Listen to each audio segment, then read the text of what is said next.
வீட்டிலேயே நீங்கள் எப்படி வந்து இந்த பல்பொடியை தயாரித்து பளபளப்புன்னு வெள்ளையாக வச்சுக்கிறதுக்கும் பல்வலி வராமல் இருக்கிறதுக்கும் உள்ள டிப்ஸ் சொல்லுறேன். குறுமிளகு, கிராம்பு, சுக்கு, பச்சை கற்பூரம், இந்துப்பு, கடுக்காய், நெல்லி வத்தல் இதையெல்லாம் உங்கள் பக்கத்தில் நாட்டு மருந்து கிடைக்கும். அதை வாங்கிட்டு வந்து நல்லா மிக்சியில் போட்டு அரைச்சிக்கிருங்க.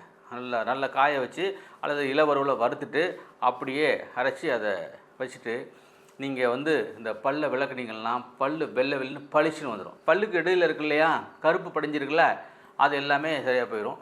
இதில் வந்து என்ன பார்த்திங்கன்னா, சிலவங்க வந்து போயிலே அடக்கிறது ப்ளஸ் வந்து தினமும் அடக்கியெல்லாம் வைக்கிறது, இதெல்லாம் வந்து ரொம்ப தப்பு. அப்படிலாம் பண்ணக்கூடாது. அதனால தான் காரை பிடிக்கும். நீங்கள் டீ குடித்தாலும் காஃபி குடித்து எது குடித்தாலும் கொப்பளிக்கணும், வாய் கொப்பளிக்கணும். சிலவங்க வந்து பார்த்திங்கன்னா சொன்னால் அப்படியே வச்சுட்டு ஏதாச்சும் சாப்பிட்டே போய் விட்டுருவாங்க.